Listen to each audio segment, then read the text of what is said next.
नमस्कार दोस्तों, स्वागत है आप सभी का RP technical study YouTube channel में।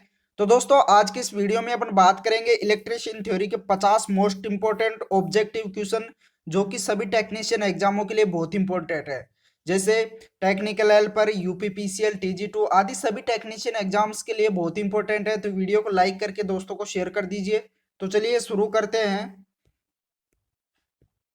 तो दोस्तों, आज का हमारा पहला क्वेश्चन है, फेराडे का नियम किस प्रक्रिया से संबंधित है? इनमें से फेराडे का नियम किस प्रक्रिया से संबंधित है? ऑप्शन दे रखा है इलेक्ट्रोलाइसिस, गैसों की अभिक्रिया, गैसों का दाब या तापमान एवं दाब। तो दोस्तों, इसका करेक्ट आंसर होगा इलेक्ट्रोलाइसिस फेराडे के नियम से संबंधित है। यह प्रक्रिया किससे संबंधित है? फेराडे के नियम से। तो इसका करेक्ट आंसर होगा ऑप्शन ये। नेक्स्ट क्वेश्चन दोस्तों, अगला क्वेश्चन दे रखा है, ट्रांसफार्मर का सिद्धांत आधारित होता है। ट्रांसफार्मर होता है, उसका सिद्धांत किस पर आधारित होता है? तो दोस्तों, इसका करेक्ट आंसर हो जाएगा विद्युत चुंबकीय प्रेरण के सिद्धांत पर आधारित होता है। ट्रांसफार्मर का सिद्धांत किस पर आधारित होता है? चुंबकीय प्रेरण के सिद्धांत पर। करेक्ट आंसर हो जाएगा ऑप्शन बी। अगला क्वेश्चन दोस्तों, अगला क्वेश्चन दे रखा है, चेतावनी चिन्हों की पृष्ठभूमि किस रंग की होती है? चेतावनी चिन्ह होते हैं, उनकी पृष्ठभूमि किस रंग की होती है? ऑप्शन दे रखा है नीले, पीले, लाल, हरे। तो इसका करेक्ट आंसर होगा ऑप्शन बी, पीले रंग की होती है चेतावनी चिन्हों की पृष्ठभूमि। नेक्स्ट क्वेश्चन दोस्तों, नेक्स्ट क्वेश्चन दे रखा है, उच्च पारेषण वोल्टेज का लाभ क्या है? उच्च पारेषण वोल्टेज होता है, उसका लाभ क्या होता है? ऑप्शन ये दे रखा है पारेषण लाइन की पावर हस्तांतरण करने की क्षमता बढ़ती है। ऑप्शन बी दे रखा है पारेषण लाइन लॉस होती है। ऑप्शन सी दे रखा है क्रॉस सेक्शनल का क्षेत्रफल और कंडक्टर का आयतन कम होता है। तो इस डी दे रखा है उपरोक्त सभी। तो दोस्तों, इसका करेक्ट आंसर हो जाएगा उपरोक्त सभी। उच्च पारेषण वोल्टेज का लाभ क्या है? पारेषण लाइन की पावर हस्तांतरण करने की क्षमता बढ़ती है, ये भी करेक्ट है। पारेषण लाइन लॉस होती है, ये भी करेक्ट है। और क्रॉस सेक्शनल का क्षेत्रफल और कंडक्टर का आयतन कम होता है, ये भी करेक्ट है। तो इसका करेक्ट आंसर हो जाएगा उपरोक्त सभी। राइट आंसर होगा ऑप्शन डी। अगला क्वेश्चन दोस्तों, अगला क्वेश्चन दे रखा है, दो बिंदु स्टार्टर किस प्रकार की मोटर को चालू करने के लिए उपयुक्त होते हैं? दो बिंदु स्टार्टर होता है, 2 पॉइंट स्टार्टर, वह किस मोटर को चालू करने के लिए उपयोग में लिया जाता है? तो इसका करेक्ट आंसर हो जाएगा केवल श्रेणी मोटर को स्टार्ट करने के लिए 2 पॉइंट स्टार्टर का उपयोग किया जाता है। करेक्ट आंसर हो जाएगा ऑप्शन सी। अगला क्वेश्चन दोस्तों, अगला क्वेश्चन दे रखा है, कम्युलेटिव कंपाउंड डीसी मोटर में लोड बनने से क्या होता है? ऑप्शन दे रखा है घूर्णन गति बढ़ती है, घूर्णन गति घटती है, टॉर्क घटता है, या घूर्णन गति और टॉर्क दोनों बढ़ते हैं। तो इसका करेक्ट आंसर होगा घूर्णन गति घट जाती है। घूर्णन गति क्या हो जाती है? घट जाती है, उस पर लोड लोड बढ़ने पर। करेक्ट आंसर हो जाएगा ऑप्शन बी। अगला क्वेश्चन दोस्तों, अगला क्वेश्चन दे रखा है, मोटर की गति आरपीएम में किस यंत्र द्वारा मापते हैं? आरपीएम में किस यंत्र के द्वारा गति मापी जाती है मोटर की? ऑप्शन दे रखा है सीआरओ, टेकोमीटर, हॉट वायर यंत्र या क्लैंप मीटर। तो इसका करेक्ट आंसर हो जाएगा टेकोमीटर द्वारा मापी जाती है। किसके द्वारा मापी जाती है गति मोटर की?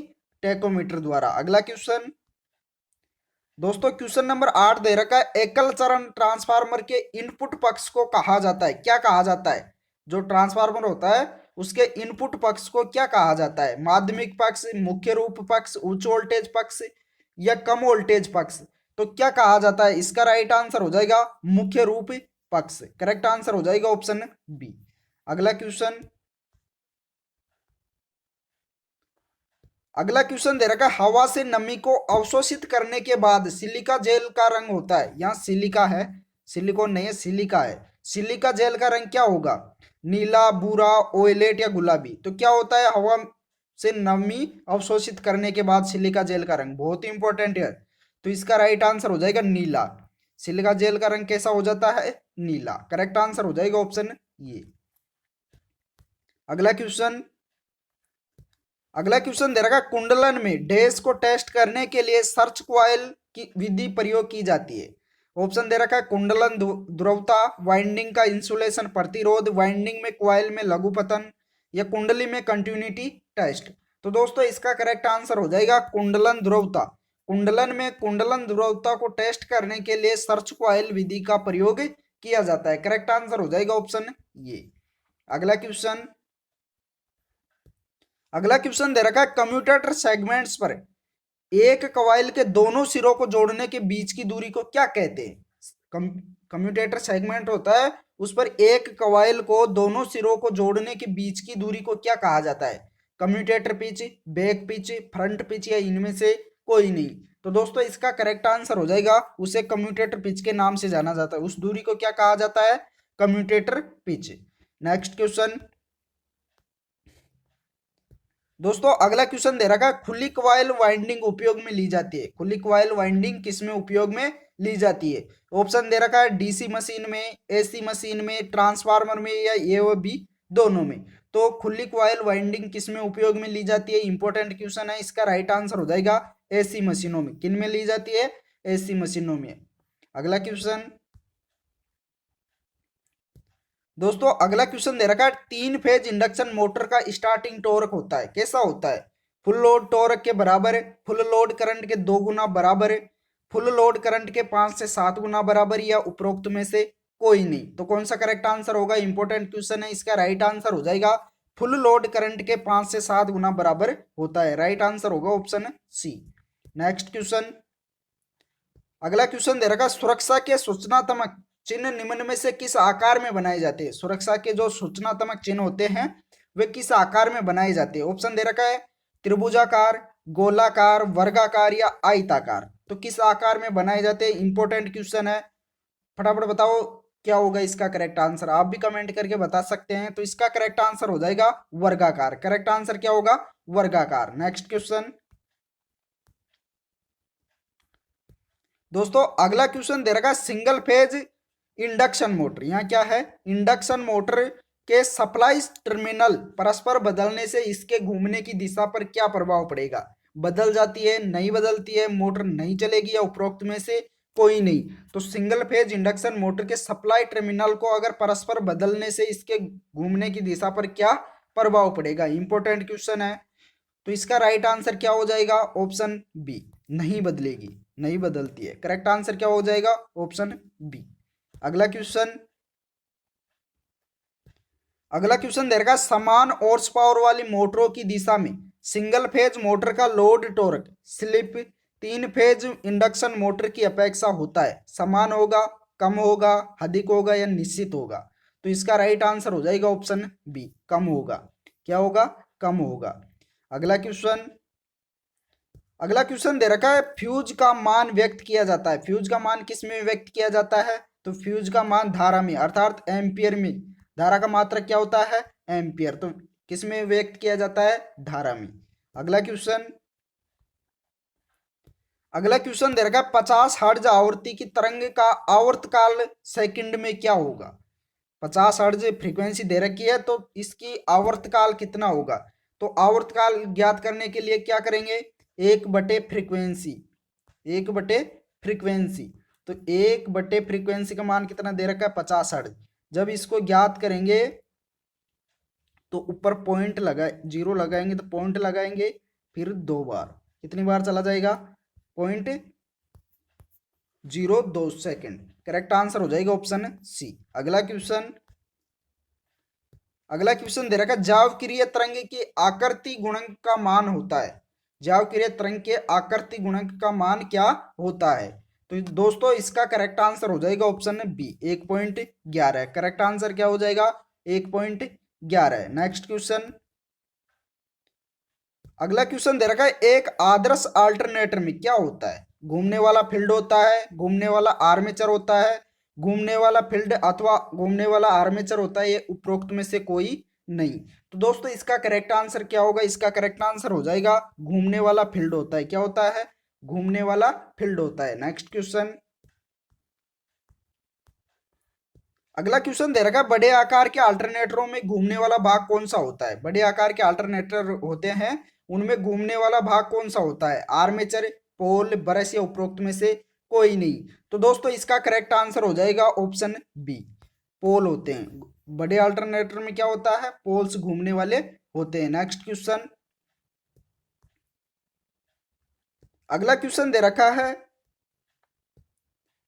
यदि अल्टरनेटर के प्राइमर मूवर की इनपुट स्तर रखी जाए किंतु एक्साइटेशन बढ़ा दिया जाए तब क्या होगा? ऑप्शन ए दे रखा है केवीए लीडिंग हो जाएगा, ऑप्शन बी दे रखा है केवीए लैगिंग हो जाएगा, ऑप्शन सी दे रखा है केवीए परिवर्तित हो जाएगा, ऑप्शन डी दे रखा है लोड का पावर फैक्टर स्थिर रहेगा। तो दोस्तों इसका करेक्ट आंसर हो जाएगा ऑप्शन बी। क्या हो जाएगा? केवीए लैगिंग हो जाएगा। करेक्ट आंसर क्या हो जाएगा? Option B. अगला क्वेश्चन, अगला क्वेश्चन दे रखा है विभिन्न जनरेटिंग स्टेशन निम्न प्राइम मूवर प्रयोग करते हैं। कौन सा प्राइम मूवर इस्तेमाल करते हैं? Steam turbine, hydro electric turbine, या गैस टरबाइन, या डीजल इंजन। तो कौन सा प्राइम मूवर प्रयोग में लेते हैं? तो दोस्तों इसका करेक्ट आंसर हो जाएगा option D, diesel engine. Diesel engine prime mover उपयोग में लेते हैं। अगला क्वेश्चन,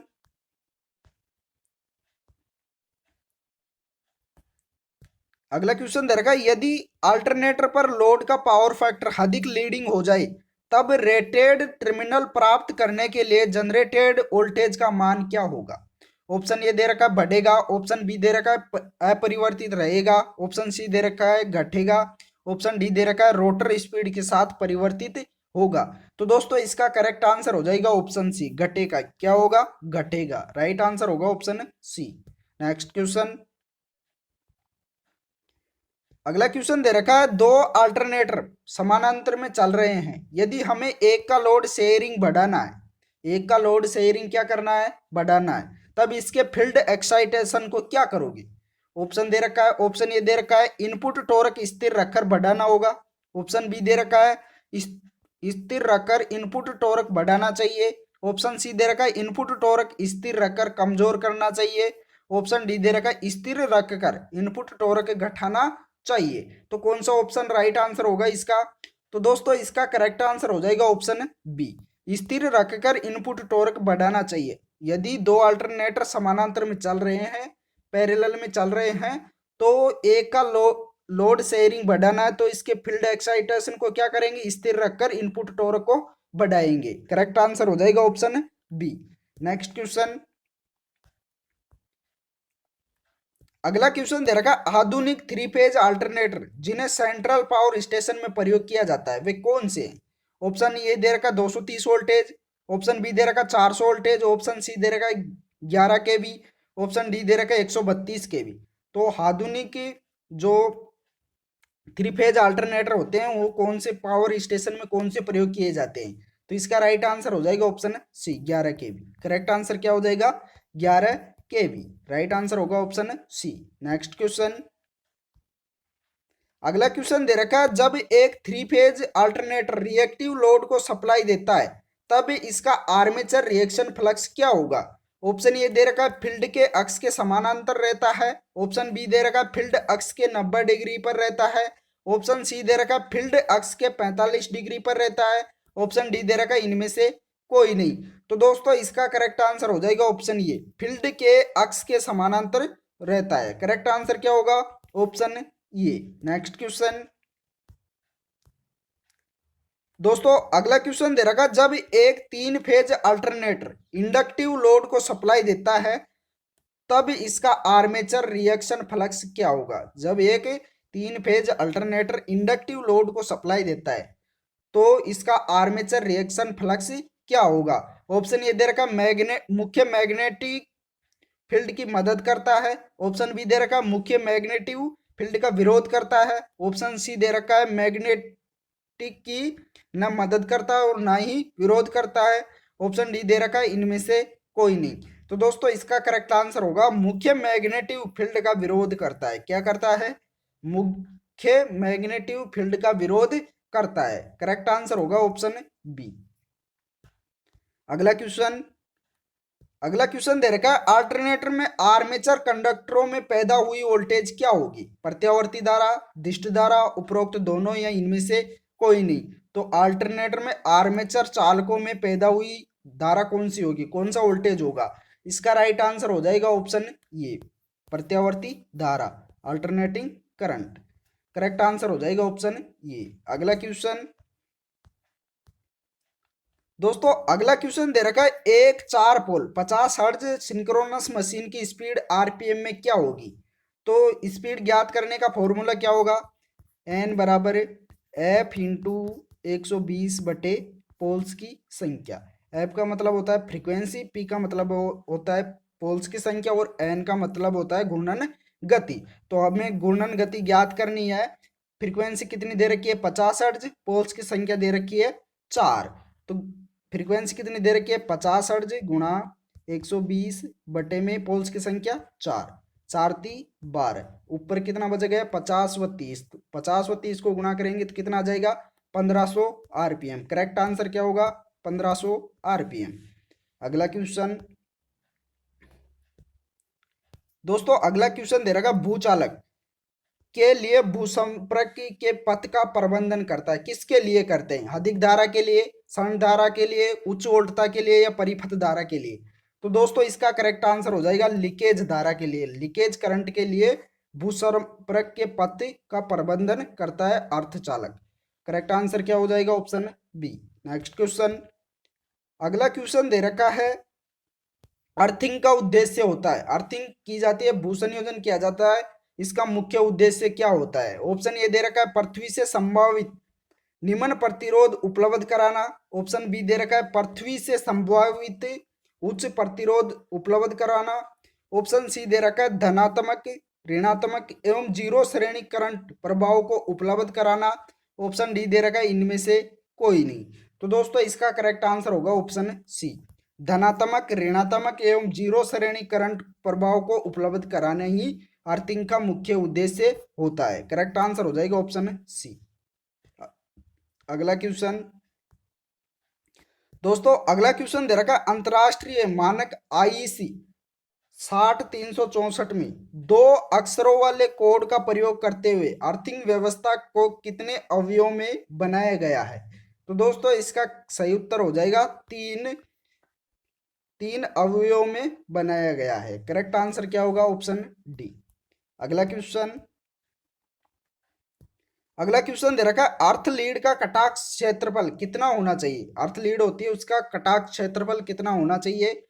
14 वर्ग mm से 65 वर्ग mm, 15 वर्ग mm से 68 वर्ग mm, 13 वर्ग mm से 60 वर्ग mm।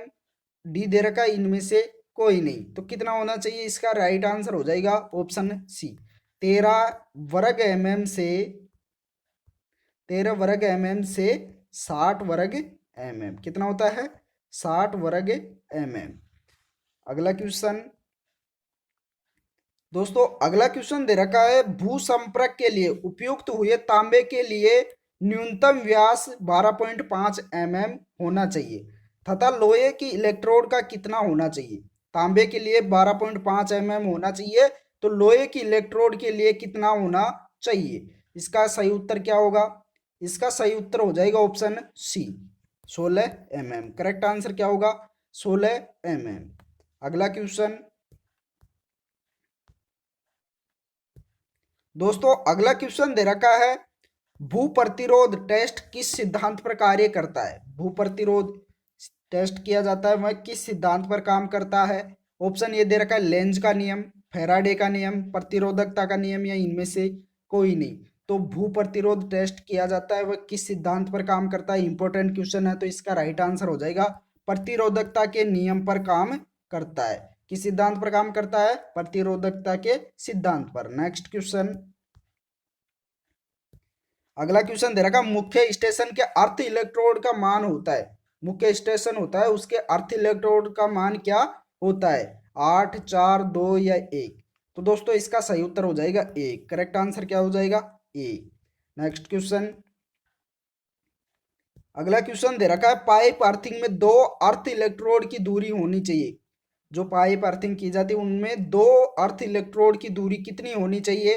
तो दोस्तों इसका करेक्ट आंसर हो जाएगा 2 मीटर। कितनी होनी चाहिए? 2 मीटर। करेक्ट आंसर होगा ऑप्शन बी। अगला क्वेश्चन,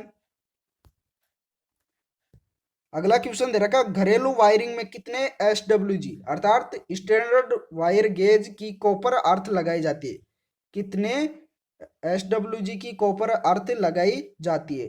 18 SWG, 16 SWG, 15 SWG या 10 SWG? तो दोस्तों इसका करेक्ट आंसर हो जाएगा option A, 18 SWG। Correct answer क्या होगा? Option A.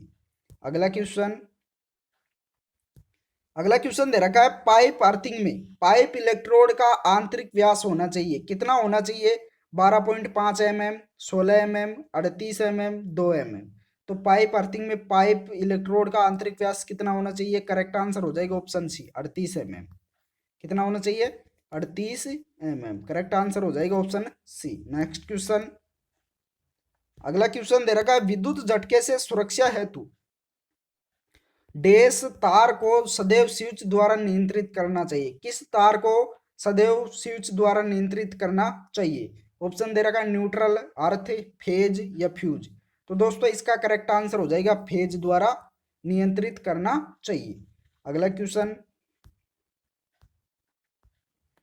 अगला क्वेश्चन दे रखा है शंट मोटर का स्टार्टिंग टॉर्क पूर्ण लोड टॉर्क का लगभग कितना होता है? तो शंट मोटर का स्टार्टिंग टॉर्क पूर्ण लोड टॉर्क का लगभग कितना होता है? इसका करेक्ट आंसर होगा 1.5 गुना। कितना होता है? 1.5 गुना। नेक्स्ट क्वेश्चन, अगला क्वेश्चन दे रखा फ्लेमिंग के बाएं हाथ, ये बायां है, बाएं हस्त नियम के अनुसार अंगूठा इंगित करेगा, अंगूठा क्या इंगित करेगा? ऑप्शन ए दे रखा चुंबकीय क्षेत्र की दिशा, ऑप्शन बी दे रखा विद्युत धारा की दिशा, ऑप्शन सी दे रखा चालक की घुमाव की दिशा, ऑप्शन डी दे रखा उपरोक्त में से कोई नहीं। तो दोस्तों इसका सही उत्तर हो जाएगा ऑप्शन सी चालक की घुमाव की दिशा। करेक्ट आंसर क्या होगा? Option C. नेक्स्ट क्वेश्चन, अगला क्वेश्चन दे रखा है गति नियंत्रण का कौन सा तरीका मुख्य रूप से बिजली ट्रेनों में लागू किया जाता है? इनमें से कौन सा तरीका है जो मुख्य रूप से बिजली की ट्रेनों में लागू किया जाता है? तो दोस्तों इसका करेक्ट आंसर हो जाएगा option B series field diverter method. Correct answer क्या हो जाएगा? Option B. नेक्स्ट क्वेश्चन, अगला क्वेश्चन दे रखा मोटर परिपथ में फ्यूज लगाने का क्या उद्देश्य है? मोटर परिपथ होता है उसमें फ्यूज लगाने का मुख्य उद्देश्य क्या होता है? ऑप्शन ये दे रखा अति बाहर धारा सुरक्षा, लघु परिपथ सुरक्षा, खुला परिपथ सुरक्षा या उपरोक्त में से कोई नहीं। तो दोस्तों इसका करेक्ट आंसर हो जाएगा लघु परिपथ सुरक्षा से के लिए ही फ्यूज लगाया जाता है। किसके लिए लगाया जाता है? लघु परिपथ सुरक्षा के लिए। नेक्स्ट क्वेश्चन, अगला क्वेश्चन दे रखा है ट्रांसफार्मर का सिद्धांत आधारित होता है किस पर होता है? तो दोस्तों इसका करेक्ट आंसर हो जाएगा विद्युत चुंबकीय प्रेरण के सिद्धांत पर आधारित होता है। करेक्ट आंसर हो जाएगा ऑप्शन बी। नेक्स्ट क्वेश्चन, अगला क्वेश्चन दे रखा है चुंबकीय ध्रुवों के केंद्र पर चुंबक सामर्थ्य होता है अनंत, अधिक, कम या शून्य?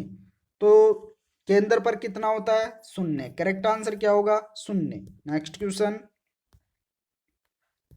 अगला क्वेश्चन दे रखा उच्चतम दक्षता प्राप्त करने के लिए डीसी जनरेटर में वर्षों का रखना चाहिए, वर्षों को कहाँ रखना चाहिए? ऑप्शन ये दे रखा है ज्यामितीय उदासीन अक्ष पर, ऑप्शन बी दे रखा चुंबकीय उदासीन अक्ष पर, ऑप्शन सी दे रखा जीएनए तथा एमएनए के मध्य में, डी दे रखा है कहीं भी।